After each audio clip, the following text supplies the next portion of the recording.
Hello, boys and girls. I'm bringing you breaking news here from the reselling newsroom.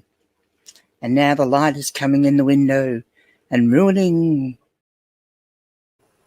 Well, hello, boys and girls. Here we are, Thursday morning, and it's bright and early. The sun is shining, and it's a grand day. What do you all think? I think it's a grand day. Beautiful day. Good morning, Mary Jo from Arkansas. Hello, everyone. Looking forward to this evening. For you, yes. For you, it's evening. For me, it is morning. Well, mid-morning, so it's 10:30, so it's not too bad. Hello, Sandra, who says good morning and good evening to all. Yes, we must say good morning and good evening to all. Reseller news. Well, what's been in the reselling community news of late? I'm going to say most of the talk in the reselling community of late is how everybody's not doing reselling anymore, or, they're saying eBay's dead, all that sort of stuff. I'm going to say it's not, and I'm going to take the opposite tack. There you go. That's my little thought for today, and that's what we're going to talk about. So, firstly, and I'll talk about the Geelong flipper who I should have had his link up, but I haven't got it up. So he's someone that was doing part-time reselling, and he is obviously happy enough with eBay that he's now going full-time reselling. Now he's, taking everyone along on his little journey. So whether or not it's successful, we'll have to wait and see because it's only been a few days. But there is some confidence out there in the community, I have to say. Junk in the Trunk, good morning. How are you?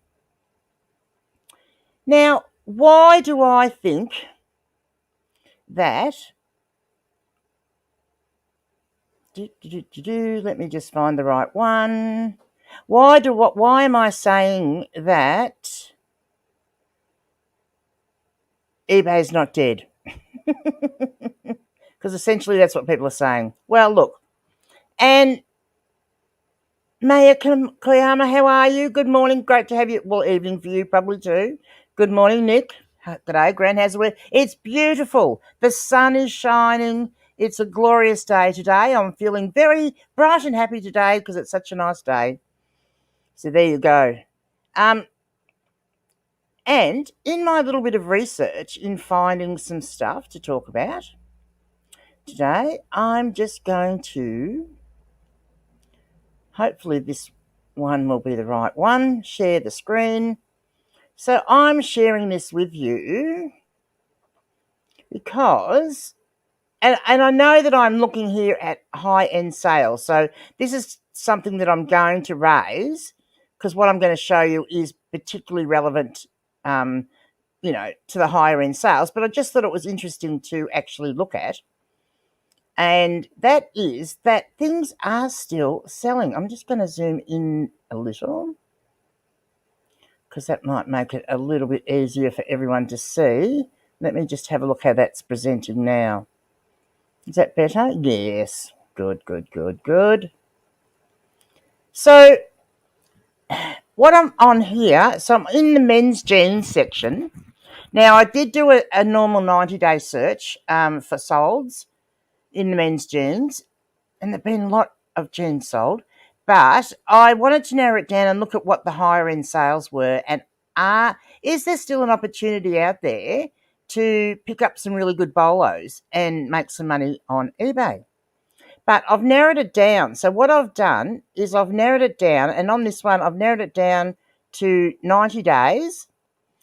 I've narrowed it down to pre-owned only, and I've narrowed it down to anything from $2,000 up to $1,000. Maybe I should have put more higher than $1,000. Not sure, but yeah, that's just to give us a sort of a few filters to go on.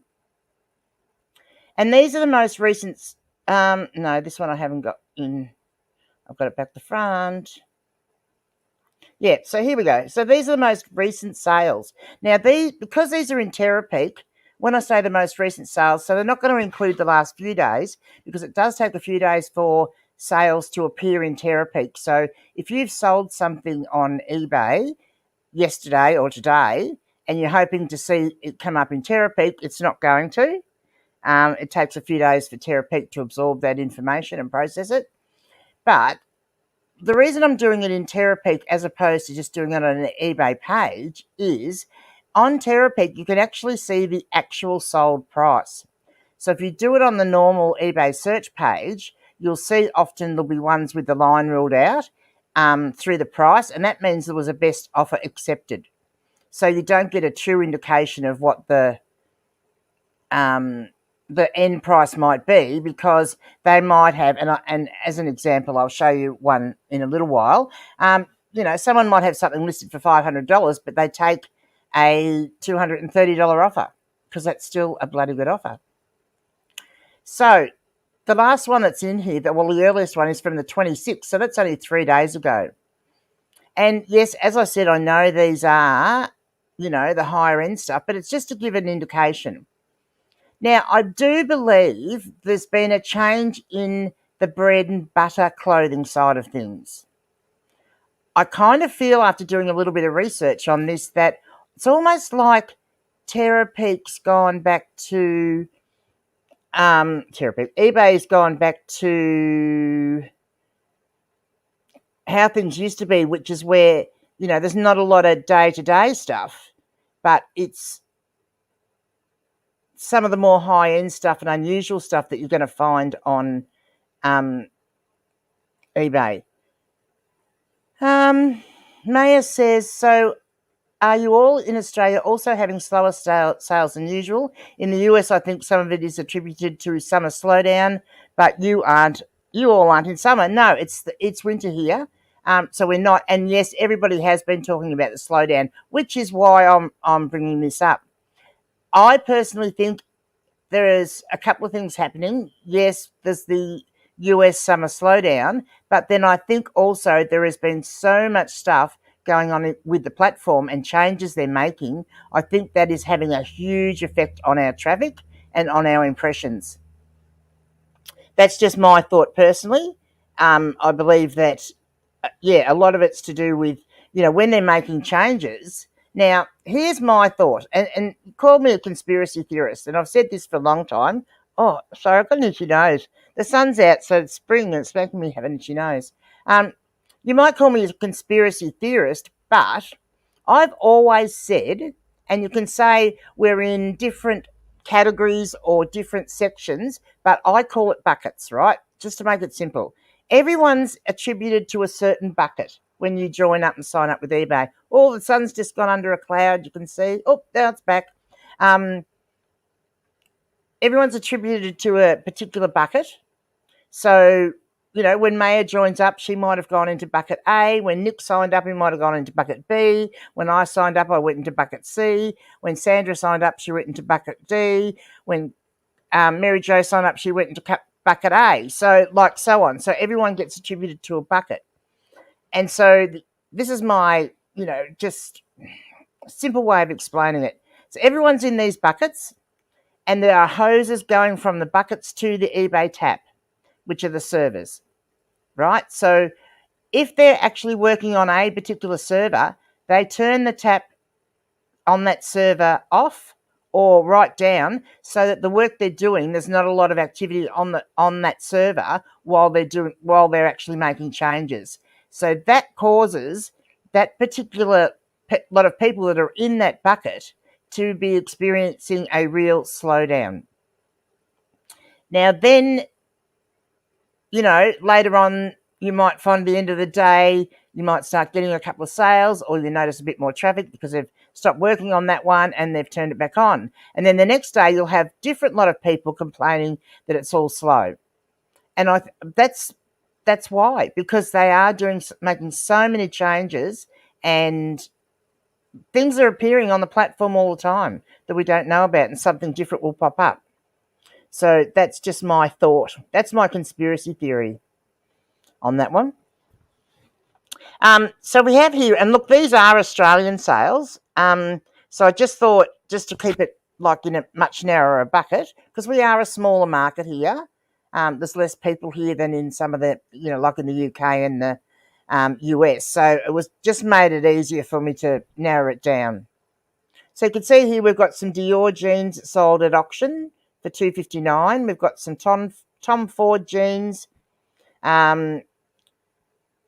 that's made in the USA, and that they're always a good seller. There's a shirt there for $2.24. Levi's 501s. So these are from 1955, and these ones made in Japan. Have a look at that. Look at that fade. How good's that? That's cool.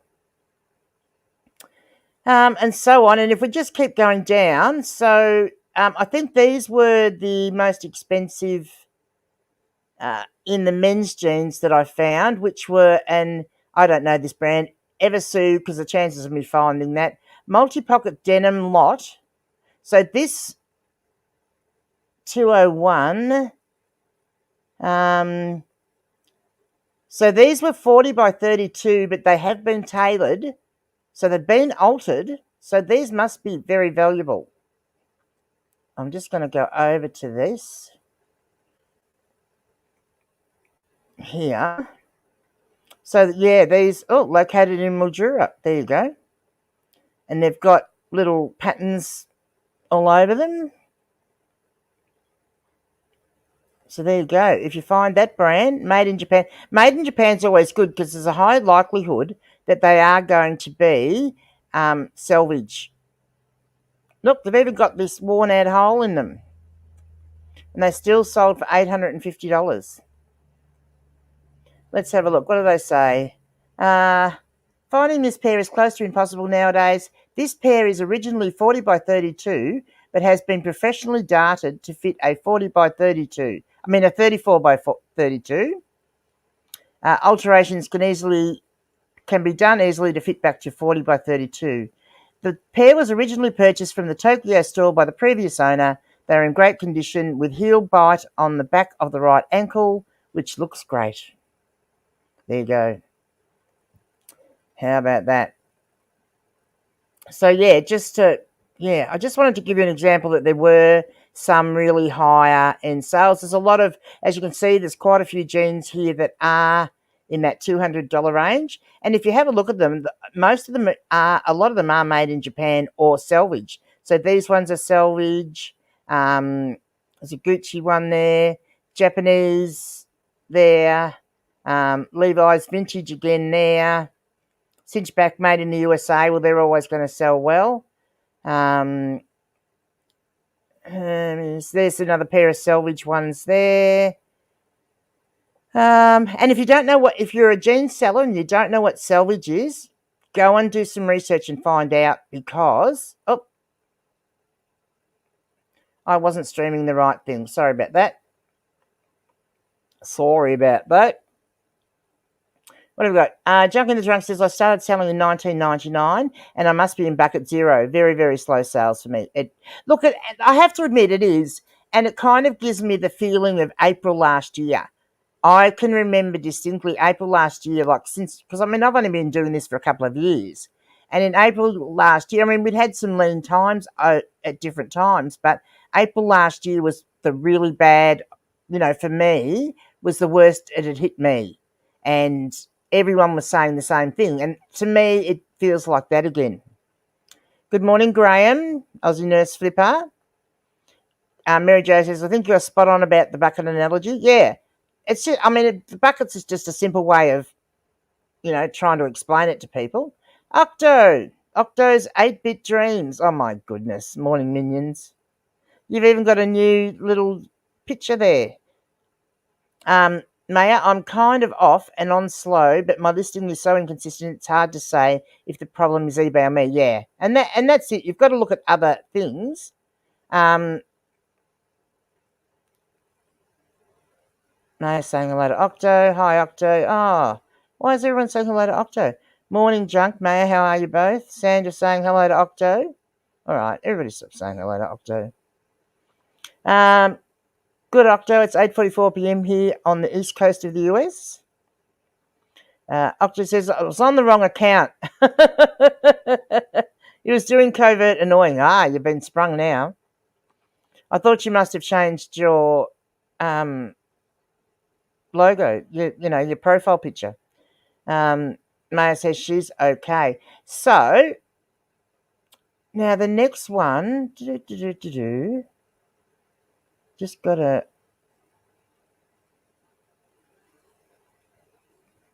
Right, so I did the same thing. Let me just check that I am showing the right one. Yes. So I did the same type of thing with books. I searched the last 30 days. For condition, I picked, because you can't just tick used in this one, I ticked very good, good, and acceptable. So I didn't even choose like new. So I've just chosen very good, good, and acceptable. And price-wise, I said any sales between 350 upwards, so up to 10,000. If there were sales over 10,000, well, we've missed them. So what we've got here, so there's 26 there, and I'll show you what we got. I'll put these on from the earliest, like the closest to us. So, yeah, so we've got on the 28th, we've got a pack of 24 Dungeons and Dragons books, hardcover, which went at auction for $740. And good old Goosebumps, they're still selling. Goosebumps, if you've got the complete set of the 90s original books, 1 to 62 by R.L. Stein, you can still get good money, and there's the proof. $649 for that. And I'm still trying to collect the full original set. I keep getting new ones every now and again and sticking them in. And I actually must do that soon, especially with Halloween coming up, is create a variation listing for my doubles. Because some of them I've got, 2 of or 3 of, because I've found them and don't know which ones I've got at home. So I just bring them all home and put them in there and figure I'll sell off the ones that I've got multiples of and just keep the best of it for the collection. Look, here we go. Here's a nice one. Revenge of the Vampire, fighting fantasy book, Steve Jackson and Ian Livingstone. Now, if you can find that, Steve Jackson and Ian Livingstone are a bolo that I always look out for. I've only ever found 2 in my time, so they are hard to come by. And that's just a tiny little paperback book and sold at auction for $815. We've got The Food of Ben Shrewy, $400. Empire of the Vampire book, uncorrected proof, went for $749. And look here again, Animorphs, complete collection. So if you've got the complete collection of Animorphs, 1 to 54, you can sell it for a great price. Lord of the Rings, 1966, 3 volumes there. That's a nice one. 34 film books, various titles. Went for $1,138. Geez, that must have been good. A catalogue of geophysical anomalies. There you go, $4.95. Book order. There we go. Special book order for someone there. David's Paddington book. So Paddington Bear, $3.91. Now this is a nice book here. Let's have a look at this one. Explorations and Adventures in Equatorial Africa by Paul B. Duchalel, 1861 rare, first edition. So that was sold for $397.52.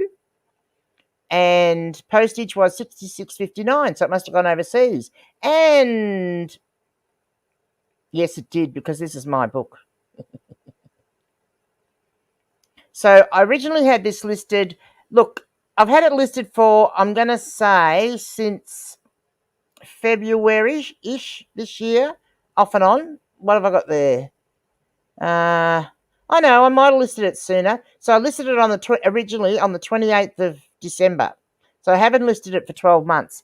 And I picked this up when I was with Blake Corfine, another good channel. Go over and watch his channel. I picked it up when I was with him in a box of books for $25. And I actually didn't even realise this was in here, had no idea that it had the value that it did. And I could only find one other sold comp anywhere in the world, and it was it had sold for, I think, just over the $1,000 mark. So over the time that I have had it listed, I've had it listed for prices ranging from 800 up to, I think 1200 was the highest I put it. I just would change it up and down every time I did an end and sell similar on it, just to sort of see what would happen. But, look, I was $2 into this book, so what the heck? And I got an offer for $400 plus post to the US, to Dallas, and off it went. So look at this. Isn't it beautiful? Nice inscription there from 1861. And this is a picture of a gorilla, which is in a fold out at the front, which I'll show you there. It's a bit better. And I'll go back. Look at his vanity leaf, would you? Isn't that hysterical? The fact that they put a vanity leaf on him. This was This was the first book purportedly, which is why it is so valuable, where someone had gone to Africa and actually studied the gorillas and brought home lifelike drawings of them back to Europe. So that is the go with this book. So yeah, posted it off. I was quite nervous posting it off this week, and now I've got a big glaring hole on my shelf of special books, which is a shame. But what can you do? What can you do? Let's see. I better catch up on the chat again. My favourite time of bedtime. Doing it wrong. Hello. Thank you for coming in. Recommerce Dave, morning, GG and everyone, and esteemed cephalopod. Yes. In case you don't know, a cephalopod is an octopus. That's the octopus belong to the cephalopod. I'm going to say genre, but that's not the right word. The only OG Goosebumps set I've sold was shipped from Virginia, US, all the way to Australia. There you go. They probably paid $600 to $700 if you include shipping. Yeah. Well, the point I was trying to make with some of those things I was showing was that things that people were talking didn't have the value that they used to have, actually still do. If you think, what worries me, particularly in the book market, and I think it's also happening a lot in the clothing market with the bread and butter, is this race to the bottom, because people want to get their items sold quickly within that 30 to 90 days. So they see what everyone else has got theirs listed for, and then they list theirs at the bottom without taking into account things like the condition and, other factors. A really great fade. Where was it manufactured? Those sorts of things, where they could actually ask for some more money and people will pay it. They must really like Goosebumps there. We do love Goosebumps in Australia. We do. Some folks really get into their very specific collections. Exactly. Yep. It's nice to have some sort of a collection of something. I was collecting lovely rare books. Most of them are pre-1900s on my little shelf there. But, look, I'm a bookseller, and unless there's two on the shelf that I haven't listed because I'm really not sure I want to give them up. But the rest of them I list, and I generally will list them at a really high price. And then if I get an offer that I'm happy with, I will sell it. If I get an offer and it happens to be the day that I'm really not feeling generous and that's in my little rare book collection, well, you're not going to get it. Maya says, unfortunately, I don't have any. I used to read them only at school because my parents wouldn't buy them for me. One interesting thing about the Goosebumps is, and when you're in Australia, I've sold quite a few of those. I won't say quite a few. A few of mine have actually gone to the UK, and I couldn't work out why. And there's another couple of sets. So there's Graveyard School is similar to Goosebumps, and there's another one. Bone Chillers is also similar. And I haven't looked at all of them, but the covers that we have in Australia, and I'm presumably the US, are different to the covers that were published in the UK. I think that the censors back in the day looked at the scary covers that we have and said, oh, no, you can't have those. And in the UK, they had different covers that are quite vanilla, shall we say, compared to the ones we have. And I think, and so people that do love the Goosebumps books want those other covers. So, yeah. Look at you, yes. Morning, Dave. Beachside property for you. Yeah. Morning, Octo, says Graham. So nice. Yeah. Morning, Graham. You're almost as infamous as me. Maya says, maybe I should start keeping an eye out for these kinds of books. They're abundant here because of Scholastic, and I don't mind shipping to the Australia with pirate ship, yeah. And also the UK, because that's where a lot of them go. Bone Chillers and the Graveyard School, I've sold to the UK. And in fact, if you're selling them as single books, I have actually found Graveyard School, which and they aren't Scholastic, I don't think. No, they're not. Graveyard School and Bone Chillers can sell per book for a higher value than even the Goosebumps can. But yeah, if you can pick up, especially the original 90s vintage series, like the original, first lot, they go for the extra big money. What can you do? You go find more special books, is what? Yes, exactly. That's the plan. I'm going to put about a third of what I get out of that back into my little fund for thrifting, because I haven't been thrifting. So I've been thrifting twice, I believe, since I went down with the pneumonia. So I was in Mildura the week before I caught COVID and had to take more time off. And I managed to go to 2 op shops, the Salvos, next to where my daughter works, and I filled up one of my little shopping trolleys, my 2-wheel little shopping trolley. And then on the way home, there's a brilliant op shop. But, I was still feeling at that stage a little bit shaky on my legs, and didn't want to have to deal with getting stuff out of the car and everything. So again, they have great books for $1 each. I filled up my another shopping trolley, because I have 3, and I filled up another one there with books. Their clothing in that particular op shop is $2 a piece, and I often get really great jeans in there, great brands, higher priced brands, and but I just didn't have the time or wherewithal that day to do jeans, so I only bought the books and came home. And I think I finished up with about 56 books between the 2 shopping trolleys. And then my daughter was here a fortnight ago, and she wanted to go to the local op shop, so I went with her. Oh, I lie. I've been thrifting three times. And then last week I went to the local history group, because they also have a little shop next to the history archives where you can find interesting stuff. And I did come home with a half a dozen books from there.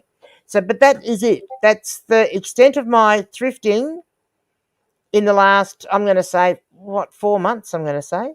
Doing It Wrong says, even with Goosebumps covers, there's a US edition, yes, EU British edition, and at least the international version. Exactly, before you get into the language translations. Exactly, yeah. And there are collectors that want them all.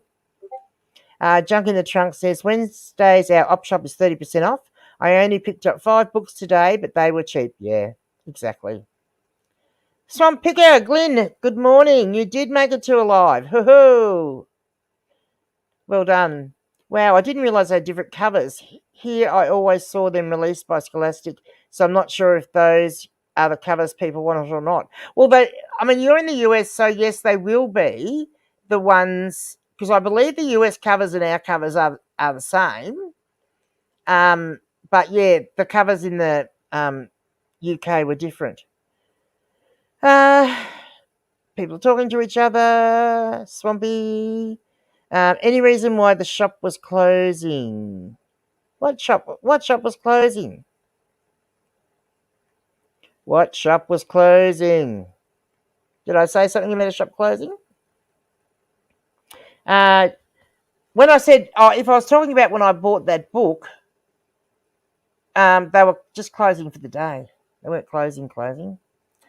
Junk in the Trunk says, I'll be going to New York this weekend to stop by some amazing book sales. Can't wait, but it's a holiday weekend and the traffic will be really bad. Wow, exciting. And 8 p.m, says Glyn.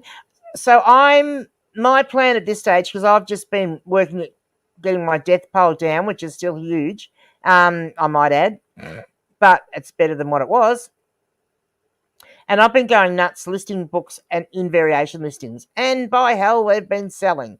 I've sold more. I mean, I'm not sure profit-wise, but I've sold more books in August than I've sold all year. And that is predominantly because they're in the variation listings.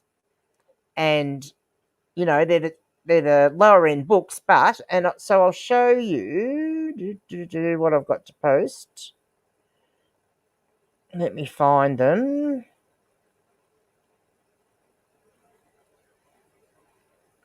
Right. Okay. There we go. So I will show you this, which is what I've got to post today. So I've got 2 orders at the moment. So these are out of my variation listings. So this first one, because I've got a lot of variation listings, I have a special deal going where if they buy 2 books, they get the third one free. And the eBay platform works out which is the lowest price book, and that's the one they get for free. And so it still works out really well for me because most of these books, the most I've paid for any of these books is $1. Some of them were free. A lot of them were free. Some of them cost me 50 cents or 20 cents. So these are really low end books, right? I am starting to do some variation listings on some other more valuable books. It'll be this. I'm just not sure about the buy 2 get 1 free, whether I'll still do that or I might change for those ones. But the beauty of it is people can make their own bundles and they can choose between getting something. They can choose 3 books from one listing or they can go to the different listings. So in this case, this is the first time it's happened where they've bought books from 3 completely different listings. I've had people buy 2 from one and 1 from another, but this person bought 3 completely different books. So he bought my very last one. I have been trying to get some more, but I sold all my Australian series. I put those. I had them in a bundle, didn't sell. Put them in a variation listing. They're all gone. That is the last one of the Australian series. A John Creasy crime book there, and that's a very early one. I think from the 60s.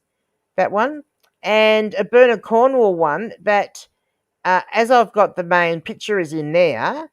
It's that I listed yesterday and haven't even had a chance to take the photo and put the photo in or load the photo in. So that was one lot. And then the second lot, and this is also not the first time I've sold these books. And again, I've had them in bundles or I've had some of them individually, is this Australian author here called John O'Grady. And it also goes under the nom de plume of Nino Colotto. And he writes humorous Australian books and they have illustrations in them. You may have heard of books like They're a Weird Mob. So this person's bought 3. So there's Cop This Lot, which was a Nino Colotto book, Survival in the Doghouse by John O'Grady, and They're a Weird Mob, which is another Nino Colotto one. So he tended early on, his first books were under the guise of Nino Colotto, who was a new Australian. So it was someone that had come from Italy or somewhere like that and moved to Australia and couldn't believe some of the weird and wonderful things that we did here in Australia. So they're really cool books. So that was the other variation listing. So I'm loving variation listings at the moment. They are cooking with gas. And I'm averaging, I'll have to redo it now because I have had quite a few sales this week. But last week when I did it, I was averaging about 1.5 variation sales a day over the course of August. So I'm going to wait till the end of the month and recalculate it and see actually how many sales I did get versus how many days in the month and how that actually works out. Junk in the Trunk said, I saw your variation listings but haven't done it yet. Looks so time consuming, but I should do it. Now, let me tell you, it's not time consuming. Honest to God. So there's a mistake that people make when they first start doing them, and I talk about it in the video that I made about it, and I made that mistake. And if you do it that way, you're unlikely to ever want to make another variation listing. So my first variation listing was with Enid Blyton books, and I had enough Enid Blyton books to make, in the hardcovers only, to make 2 variation listings. So my first variation listing was 47 Enid Blyton books. So I stupidly decided to do all 47 at once. Don't do that. Select 3 or 4 books out of your, even if you've got 50 books, because you can only put 50 in the variation listing, right? So even if you've got 50 to go in there, choose 3 or 4 and use those to create your initial variation. Now, doing the initial variation is the most consuming part, because one, you're going to work out what photos you're going to put for your main thing, and I've done the little ones with the sticker, which I'll show you in a minute, with the buy 2 get 1 free, and you don't have to actually do the buy 2 get 1 free. Maybe you put, great books. You could have anything. And I've got a couple of really good videos that I've made about the variation listings, how to do them. And I did the original one, which is where you should start. Then later on, I made an update, which is when I talked about the things that worked and things that didn't. So the two sort of go together. So only do your first variation with 3 or 4 books. Once you've made that original variation listing, it is so easy to go back and add books. It's so quick and easy. Now, when you list a book as a single book, like even at a minimum, I mean, I know some people don't do a lot of work on their titles and their photos and things, but, there's some basic information that you have to put in author. You can't list without putting that in. You have to put in the title. You can't list without putting that in. I'm not sure if there's any others that block you from it, but then there's also a lot of item specifics they want you to put in, like the publisher, the year. There's some basics. So even if you only put those in, that is time consuming in itself, and you're going to want to take a few photos. With the variation listings, I take 3 photos generally, which is front, back, and the inside page, just to show. I'll just lean over and grab one. So I just take front, back, and that first inside page, and that is just to show if there's any writing inside, because if there is, that's generally where it's going to be. Now, if I've got some, for example, when I did my John Marsden ones, I had different ones from different years that had different covers, and they are a bit like Goosebumps. People collect the different covers. So in that case, when I went back and added them in, I put you've got one line to fill out. So essentially you put the book title. So if I was putting this in a variation, all I would be typing in, if I went back in to add it, would be if only I knew. That's all I would type in. But in, say with Goosebumps or with John Marsden, because I had different ones, the same book, but one was released in 1999, one was released in 2001, so on, and they have different covers, and people want to collect the covers. So then I would put the title and I would put the year, so that they knew that they could match that up. And when I do that, if I've got the year in there, I do take a 4th photo, which is the page that has all the, I call it the publishing page. That's not the total correct term, but, it's that page with all the publishing information on it.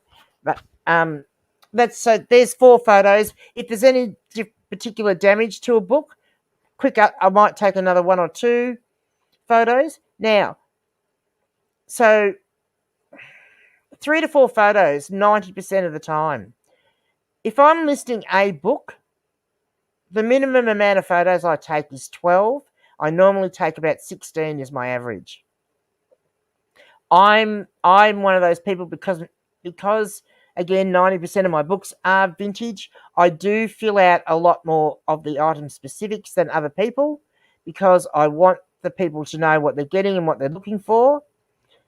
So if say I was putting that one into a variation, and I already had the variation made with some other books, and I was adding this one to it. 3 photos.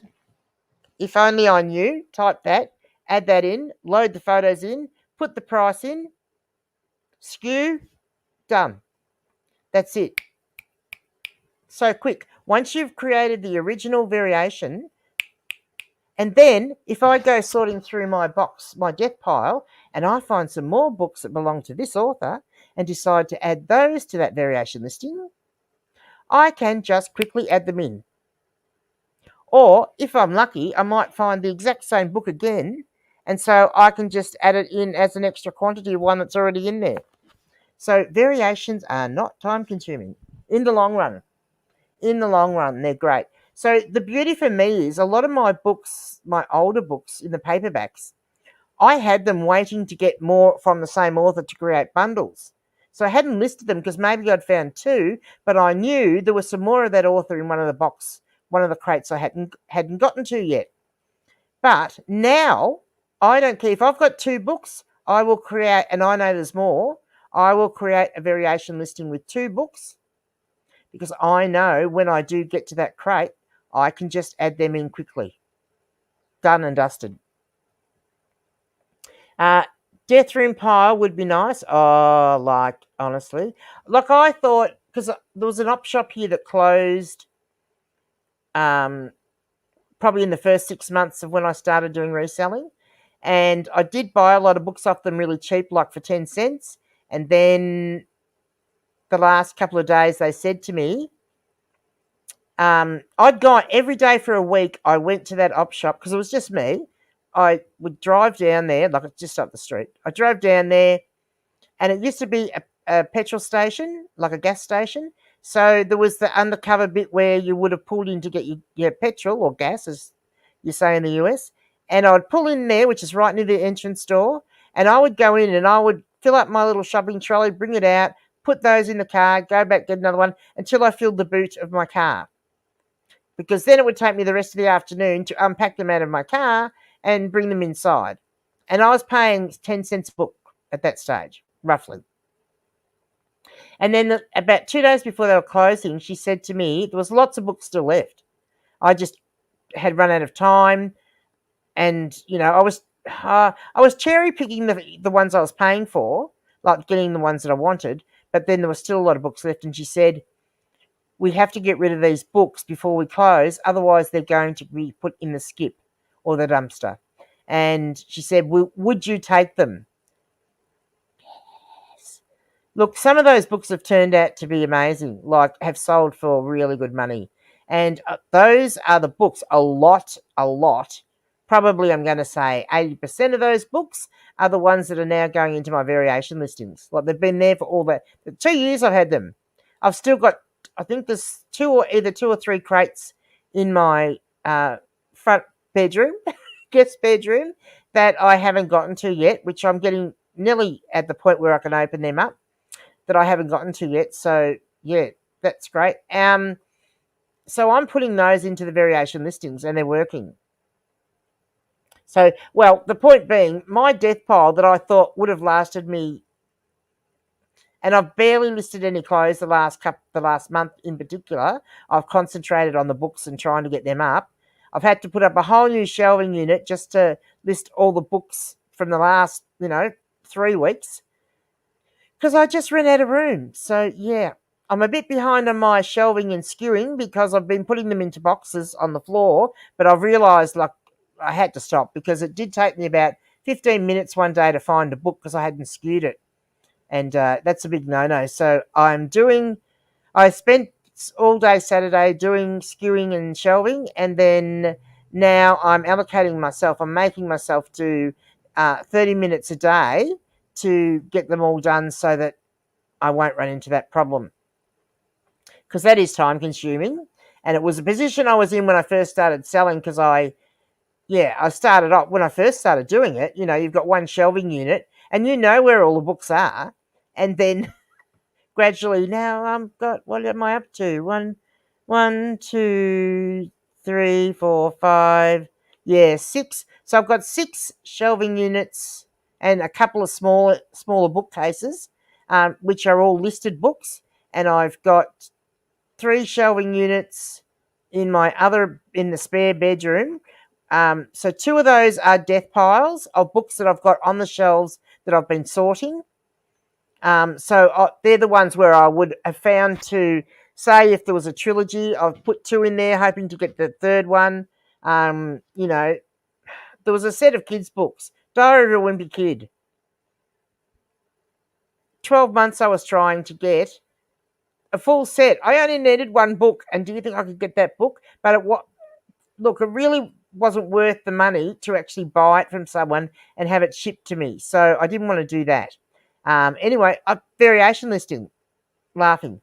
So I've actually finally got those listed. So yeah, that's where I put those sets, waiting to try and get others, or ones that I know that'll be good to sell, but I haven't got to them yet. Then there's also another shelving unit which has got all the bundles on it. And so what I was doing was every day when I went, I've got to go past that to get to the my shipping station. So every day when I went to the shipping station, on the way back, I would pick a bundle and bring it back with me and put that into a variation listing. And so there are not very many bundles left on the bundle shelving unit, and that's good because that will then also create another shelving unit that I've got for storage. So that's good. You've got Goodwill at home. Yeah, I have too. Maya says, yeah, we had tax-free week in my state a couple of weeks ago. Ooh. And TJ Maxx Marshalls had yellow tag clearance at the same time. So now I have a huge pile. I'm halfway through it though. That's good. And new stuff. Trying to motivate myself to finish it up. Yeah, if you're struggling, just do some of your other things that you like to list that aren't a chore, and allocate a time like I'm doing with my skewing. Allocate yourself so much, whether it's 1 hour or 2 hours. Okay, so I can go and do this other stuff that I like to do, but only after I've done 1 hour of listing them. And a few days' time, you'll be surprised how many you've done. That's kind of a smart way to list collections. Hadn't thought of that before. Listing all those one-offs might be worth it now. Yeah, absolutely. So what I've done is most of mine, yes, I am right, junk in the trunk. Most of mine, I've done author-based variations. So it'll be, say, Clive Cussler and then all his books. I am doing hardcovers and paperbacks in 2 separate variations because of the postage weight. And it's not an issue here in Australia, but if someone from overseas buys them, there's a big difference in the weight of a paperback than there is to, especially his, say, Clive Cussler's, which are big, and the hardcovers. So that's the only, thing there. Reseller rowboat, row your boat gently down the shore. Hello, everyone. Hello, Gigi. How has your venture into Amazon and Etsy been? Oh, very slack. Amazon I haven't touched. I just found when I came back from being sick, I'm still catching up on trying to catch up with Depop and Etsy and start getting stuff there. I've had some sales on Etsy, but I've listed so many books that I haven't cross-listed over there, but I will get to that. It's on the to-do list very soon. So yeah, that is up. Adam, books along with stuff. Where's mine? If anyone hasn't seen it, go over to... No, don't go to OCTO'S channel. Go to my channel. Stay on mine and watch Adam made Octo a tribute music video. And I must say it's very good. But Adam, I do have a bone to pick with you. That song is an earworm. Like the other day, after I watched that and made that tribute video, I could not get that. So I filmed it in the morning and then I edited it that night. Between the two, I could not get that song out of my brain. So it is probably very good. Octo says, why isn't everyone still praising me? Yeah, because you've got a big enough head. Books along with stuff. Nothing rhymes with grumpy old lady. Yeah, there's going to be some fun and games. Keep your ears peeled on Octo News. What I'm going to say, Octo News and international incidents in the coming weeks. Nothing rhymes with looks of things rhyme with old bag. Yeah, good on you. Yeah, earworms are good. Yeah, they are, but they're not when it's about saying how wonderful Octo is. I have to say, not so much. Yeah, so I can show you. Yeah, so most of my, as I was saying, most of my variations I've done them via an author, but then there's a lot of odd ones. So with those, what I've done is like, how am I going to say it? With other ones, I've done the theme. Like, so I've done a vintage sci-fi one because there's all odds and ends, one-off authors. I've done a movie tie-in book one. I've done, I don't know whether I have done a crime thriller, but I've got lots of romance ones. So, which is good. Right. Okay, so is that sharing the right one? Oh, I'm not sharing anything at all. There we go. Yeah, so these are, so you'll see here, so there's the John O'Grady, and they'll tend to come up when you go into them to have a look. They'll come up in, so I've just had sales of his books. I've just had sales of Bernard Cornwell. Someone's obviously been looking through the VC Andrews ones. I've had recent sales of John Marsden. So the ones that you've had recent sales will come up the top in them when someone goes in to actually have a look. So you can just, scroll down. And like some of this ones, so Michael Rowbotham was one that I only had, no, I might have actually started that one with one book, but I knew that there were two others.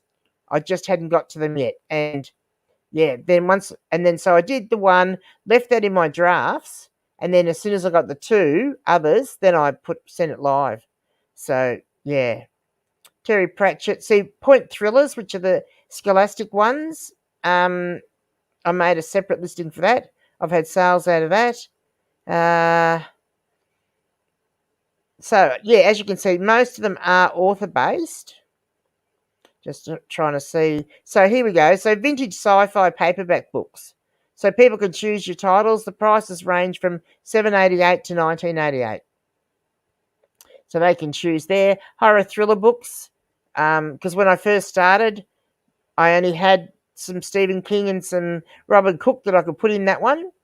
And Stephen King now has his own one now. I've done it like that. I've done one here for horse pony vintage books.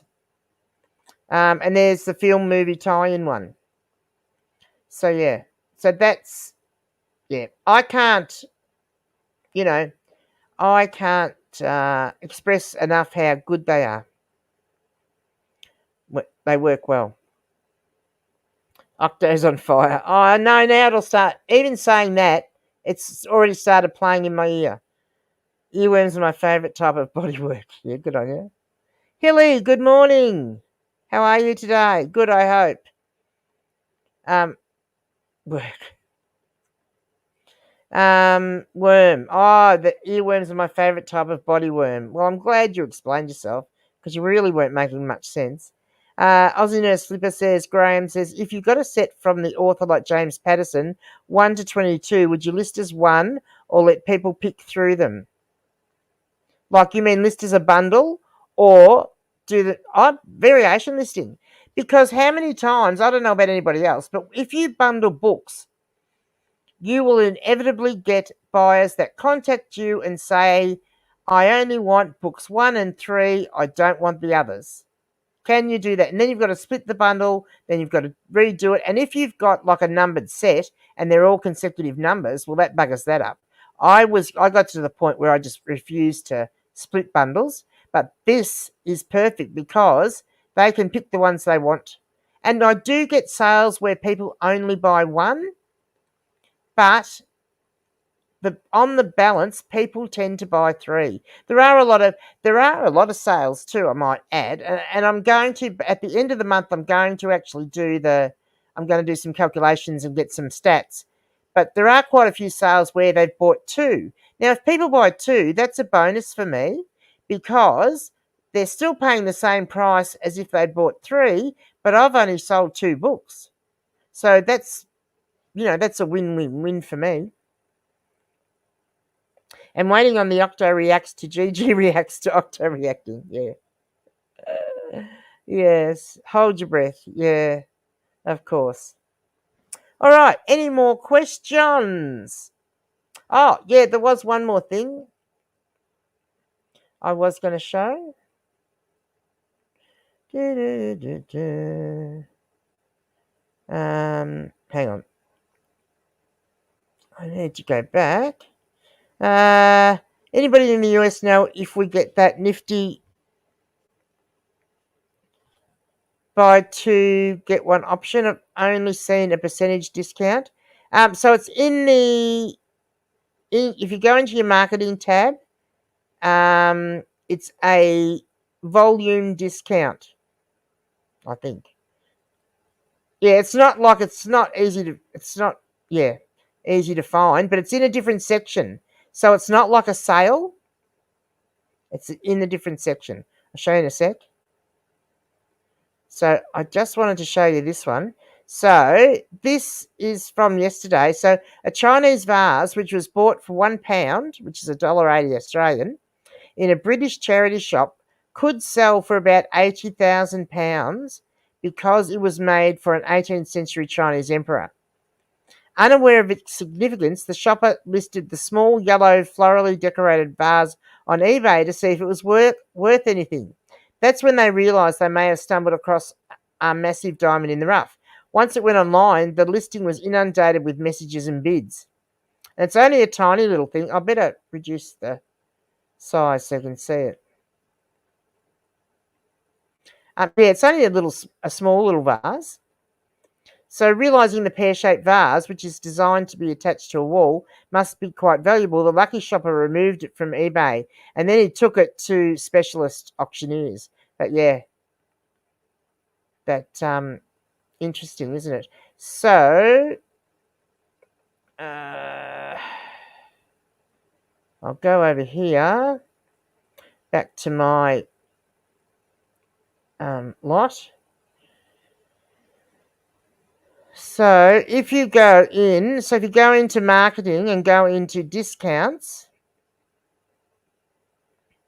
and create a discount, it's an order discount, I believe. Am I in the right spot? Yeah, here we go. So then you choose the category you want to do, choose what you want to do, and here's all your different options. So you can you can have buy one, get one free, like this, but you can change this to whatever you want. You can have buy however many you want and get one free. So if maybe you've got some books that are more valuable, so you might want to do buy 3 or 4, get one free. Maybe you've got a great pile of books that you got for free and you just want to get rid of them, and selling them on eBay for bugger all, well, not bugger all, but selling them on eBay in bulk is going to be way better than paying fees to take it to the dump or the tip, or the recycle centre, or to get someone to come and take them. Maybe you do buy 2, get 2 free. Or maybe you do buy 1, get 1 free. For everyone they buy, they get 1 free. So yeah, that's where it is. So it is under order discount. Right. There you go. But have a look, yeah, because it's in there. It'll be in there. Under promotions. Actually under marketing, Mr. Octopus. Just saying. What's the largest bundle purchased by a buyer from you on your variation list? 6.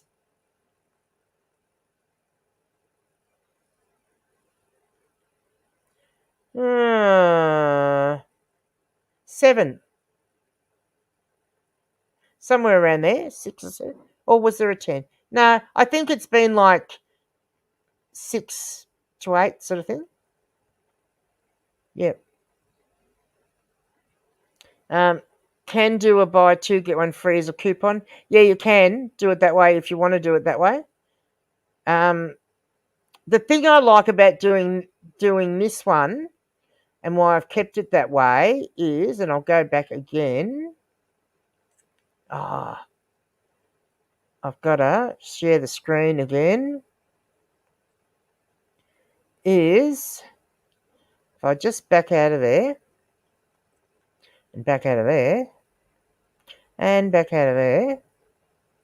Right, so I'm back in my store. So there's 2 reasons I actually really like doing it as the way I'm doing it with the order discount is if someone goes into your store, right, hang on.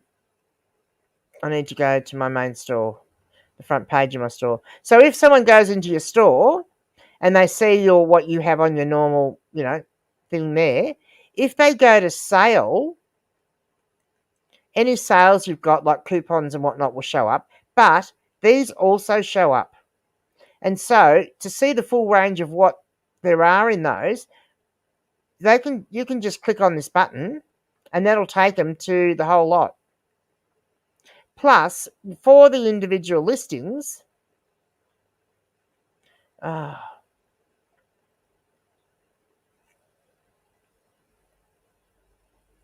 don't want to do that.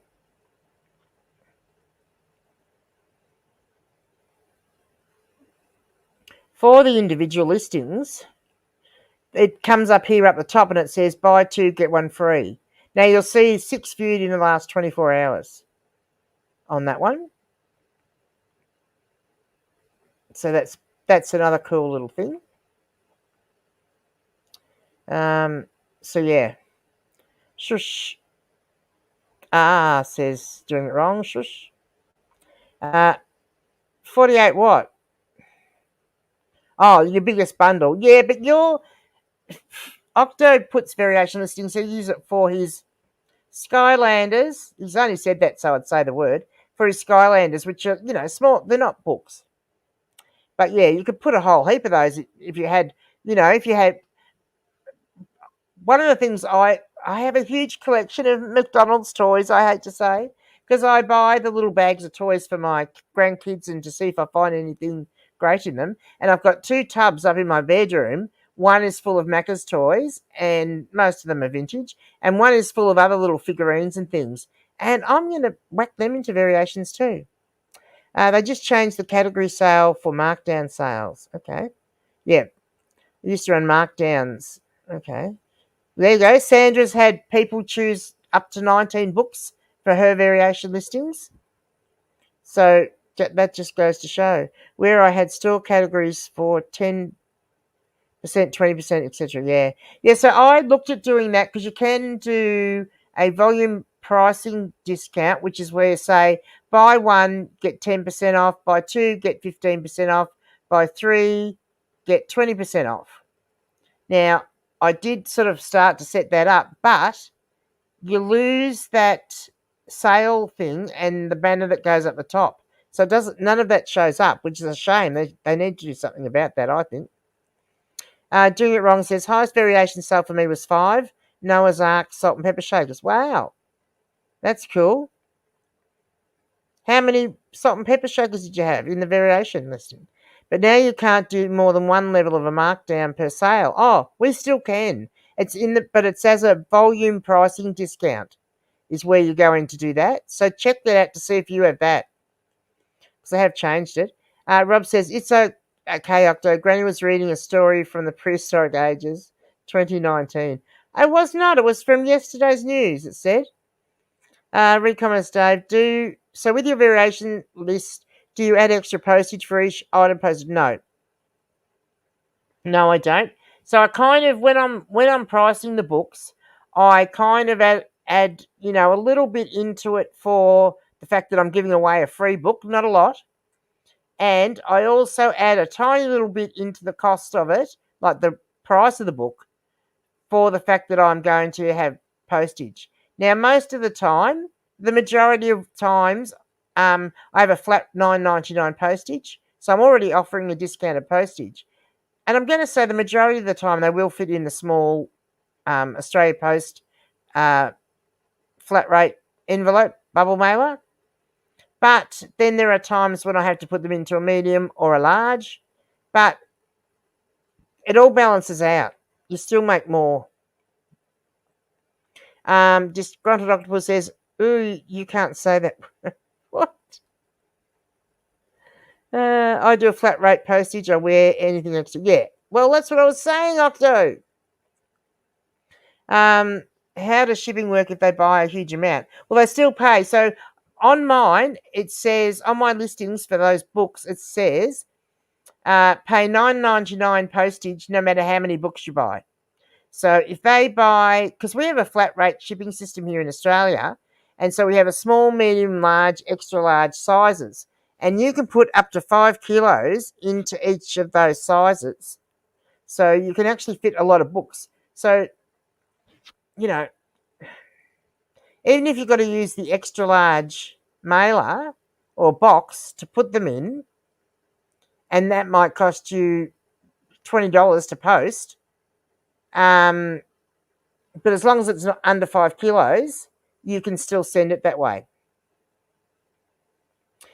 Selling makes more than looking at piles of books. Yes, it does. I like that one, Sandra. Very good. Octo said, I was saying Skylanders, keep up with your meds. Yeah. Okay. Well, there's lots of other conversations going on, It's a bit hard to keep track. Well, that's it for me. I've gone over the hour. So thank you all very much for joining me this morning, and I will be back next week. Oh, hang on, one more comment, Dave. Only thing I notice is if you add extra items to a variation list, those items miss out on the newly listed boost. Yeah, but they don't need it because I've found they don't need it. The amount of traffic that my variation listings are getting is huge. And particularly if people have been, looking at a variation, they've bought a variation, they've put it in their cart, even if they don't buy it, it gives that listing a boost. And you don't need that newly listed boost. That's my humble opinion. The conversion rate in the story was off, plus the date under the title. Well, okay. It was a last minute thing to find something really expensive that sold. And it was from yesterday on Yahoo, so, I don't dabble with the common. Bye, Graham. Thanks for the fun chat, Granny. My pleasure, Junk in the Truck. I will see you all here. So what have we got coming up? So we've got again on Tuesday morning. I think I'm confused. Tuesday morning, I think, is part 3 of G Lee and fixing her store. No, that'll be the next week. So no. But same time, same bat channel next week for John Berg and I. We're going to team up again and do. So you're off the hook, Adam. John Berg and I are going to team up and do fix listings, a 15-minute quickie, and then same time, same bat channel here next week for this. So yeah, it'll be fun. And I'll see if I can get some more advanced eBay news for you, Rob, especially for you. Bye now.